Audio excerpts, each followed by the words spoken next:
My boyfriend's ex messaged me and told me everything. I wasn't expecting a message from her. In fact, I didn't even know she knew I existed. But there it was, sitting in my inbox like a ticking time bomb. Hey, I know you don't know me, but I think you should. I used to date Nathan. And there's something you really need to know. My fingers hovered over the screen. A chill ran down my spine. Nathan had mentioned his ex. Just barely. It was toxic. He'd said with a shake of his head, as if that explained everything. He told me she was crazy, that she wouldn't let go, that she made up lies. I believed him. Why wouldn't I? But now she was here, messaging me. I clicked on her profile. Her name was Emily. Blonde, sharp-eyed, and, if I was being honest, pretty. Her profile didn't scream crazy. No unhinged rants, no passive-aggressive memes, just a normal girl. I took a deep breath and typed, "What do you want to tell me?" 3 dots appeared immediately. She had been waiting for me. I know what he's told you about me, but I swear, he's lying. He's not who you think he is. A knot formed in my stomach. I glanced toward the hallway where Nathan was showering. Steam curled from under the bathroom door. My perfect, sweet, doting boyfriend. The guy who sent me good morning texts, who held my hand in crowded places, who kissed my forehead like I was something precious. I swallowed hard. Lying about what? I typed. Emily's next message made my blood run cold. About everything. About me. About what he did to me. And about what he'll do to you. My hands felt clammy as I stared at Emily's message. About everything. About me. About what he did to me. And about what he'll do to you. I wanted to ignore it. To block her, delete the message, pretend it never happened. But my fingers moved on their own. What do you mean? What did he do to you? The dots appeared instantly. At first, he was perfect. Sweet. Attentive. Always checking in on me, making me feel special. Sound familiar? I swallowed hard. Yeah, it sounded exactly like Nathan. Then he started controlling me. Subtly at first. He'd get upset if I went out without telling him. Ask for my passwords, just to build trust. Make little comments that made me feel guilty for wanting time to myself. I frowned. Nathan wasn't like that. Was he? A memory surfaced. Last week, I told him I was grabbing coffee with some friends. He got weirdly quiet. When I asked if he was okay, he just said, "I guess I just thought we were closer than that." It had made me feel bad. So I stayed home with him instead. Emily kept typing. Then came the lies. The gaslighting. He'd do something awful, then convince me it never happened. He'd say I was overreacting, that I was too sensitive, too emotional. He made me feel crazy. I felt a cold weight settle in my stomach.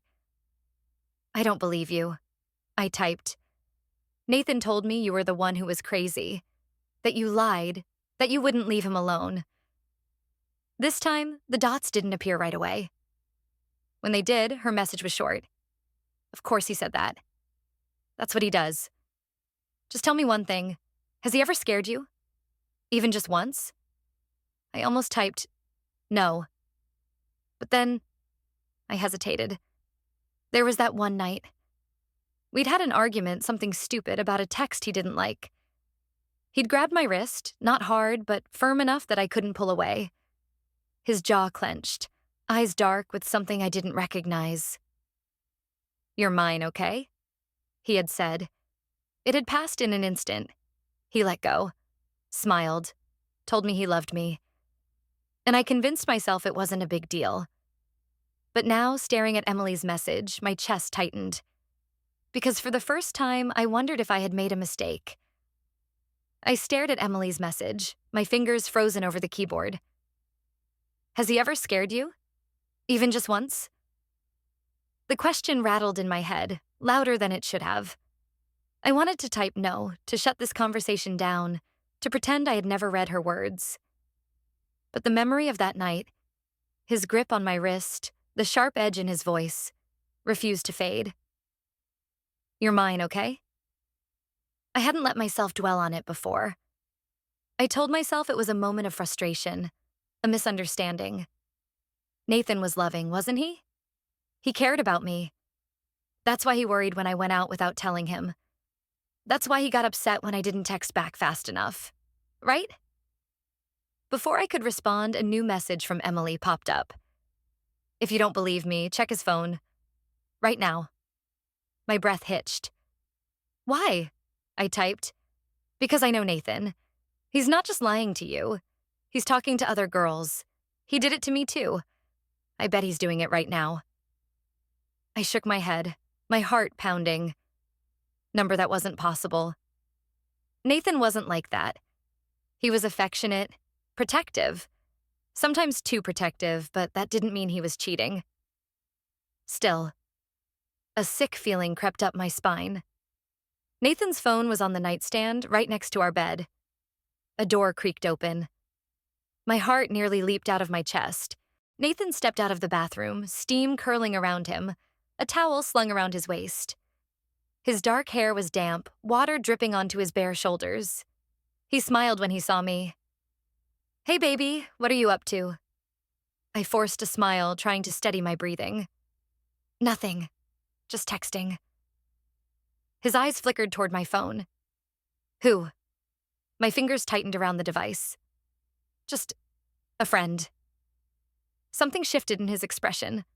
A slight narrowing of his eyes. A tilt of his head. "Which friend?" My stomach clenched. I laughed, trying to play it off. "Why, you jealous?" Nathan chuckled, but there was something off about it. Something calculating. He crossed the room and sat next to me on the bed, his hand sliding up my thigh. "Of course not. I just like to know who you're talking to." His phone buzzed. My eyes flicked to it automatically. A notification popped up. Unknown number. "Hey, are you still coming over later?" My heart stopped. I looked at Nathan. He didn't seem to notice. Emily's words echoed in my head.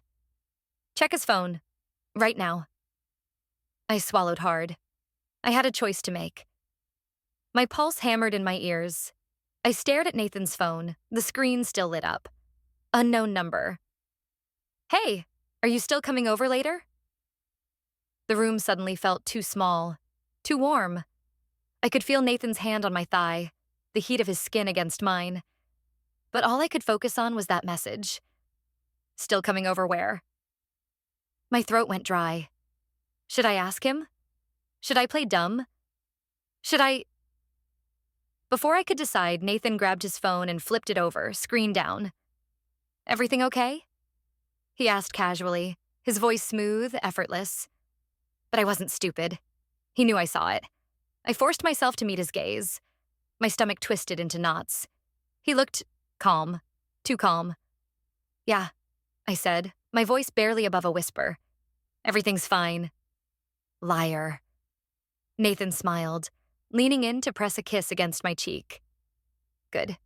I love you, you know that?" I nodded numbly. But in my lap, my fingers trembled as I typed a message back to Emily. You were right. The 3 dots appeared immediately. "I know, but that's not all. I need to tell you what he did to me before you end up just like I did." I didn't want to hear it. I didn't want any of this to be real. But deep down, I knew I had to listen. Because for the first time since meeting Nathan, I wasn't sure if I was safe. My stomach twisted as I stared at my phone.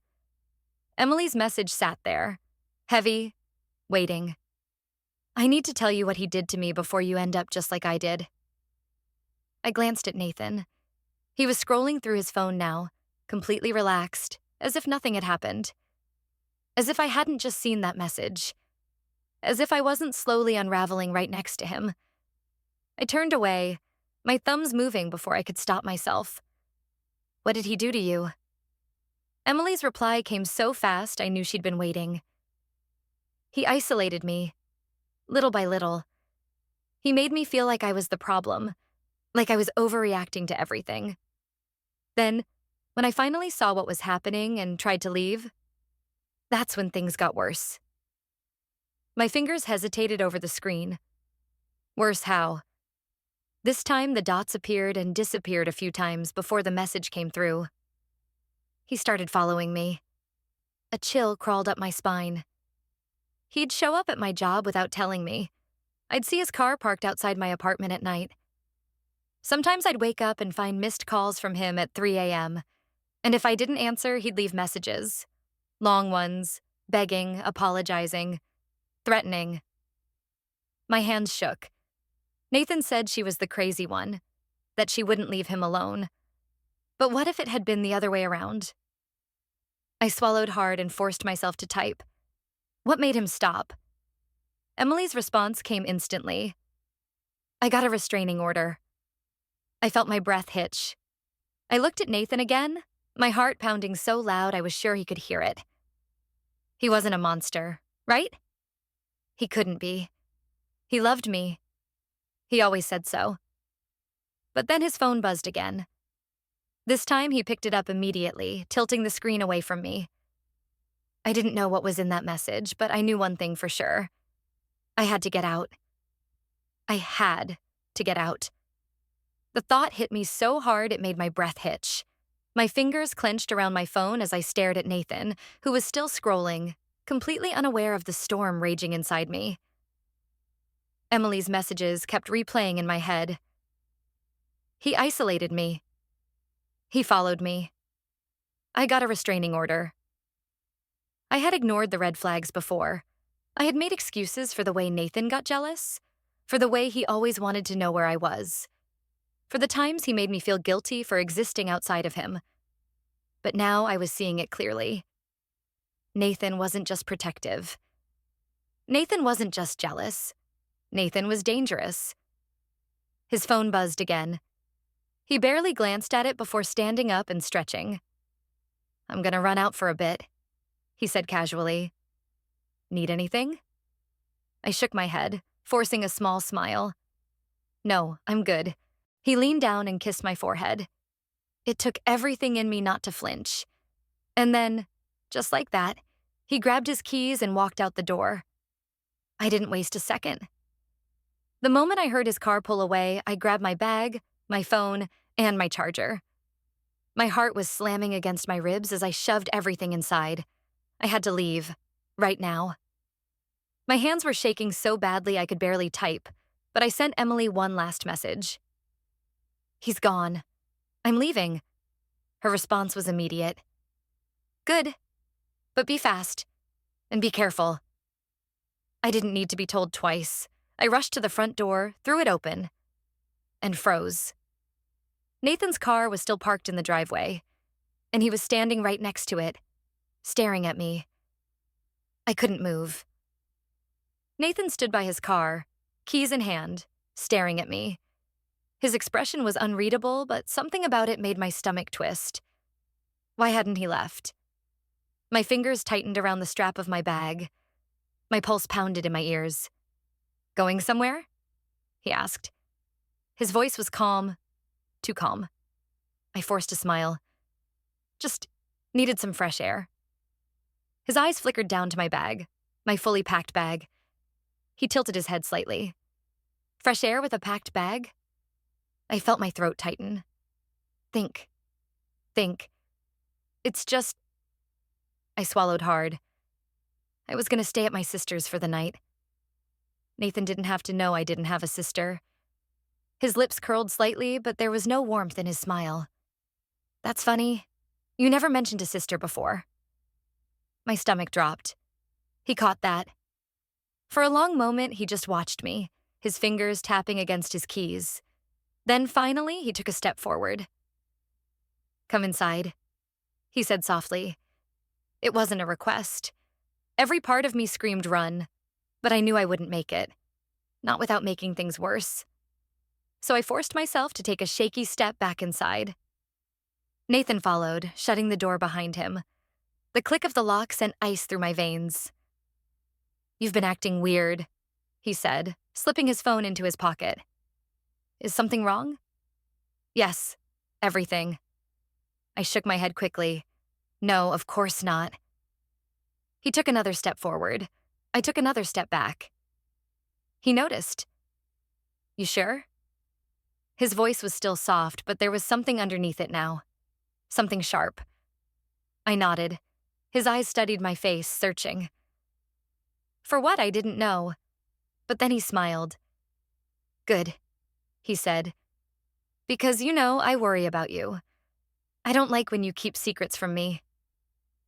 My fingers clenched around my phone. I had made a mistake. I should have run when I had the chance. Because now I was trapped. I was trapped.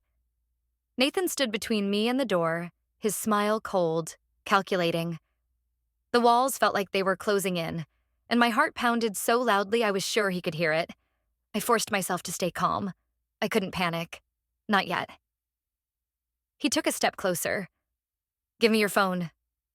My breath caught in my throat. What? You heard me. His voice was still smooth, but his eyes were dark now. Unreadable. Hand it over. I tightened my grip on my phone. I couldn't. Emily's messages were still open. If he saw them, he'd know everything. Nathan sighed, shaking his head. See, this is what I mean. You're acting so strange, and I hate when you lie to me. I was out of time. I did the only thing I could think of. I turned and ran. Nathan was fast, faster than I expected, but I had the element of surprise. I darted around the couch, shoving the coffee table into his path. He stumbled just for a second, but it was enough. I sprinted down the hall, into the bedroom, and slammed the door shut. My fingers fumbled with the lock. Click. A second later, his body hit the door. Hard. Open the door now. I gasped, backing away. My mind raced. The window. It was my only way out. I grabbed my bag and threw it through first. Then, with shaking hands, I pushed the window up and hoisted myself onto the ledge. Nathan was still pounding on the door. You're not leaving me. I swung one leg over the edge. Cold air hit my skin as I looked down. It wasn't far, just the first floor. I could make it. I had to. With one last breath, I let go. I hit the ground hard, pain shooting up my legs, but I didn't stop. I grabbed my bag and ran. Nathan's shouts followed me, but I didn't look back. I sprinted down the street, my lungs burning, my heart racing. I just needed to get far enough, just needed to... Headlights flashed ahead. A car screeched to a stop. My stomach dropped. Nathan? The window rolled down and I nearly collapsed in relief. Emily. Get in, she shouted. I didn't hesitate. I threw myself into the passenger seat and she hit the gas before I even closed the door. As we sped away, I looked back one last time. Nathan stood in the street watching us disappear. And the look on his face told me this wasn't over. But I was free. For now.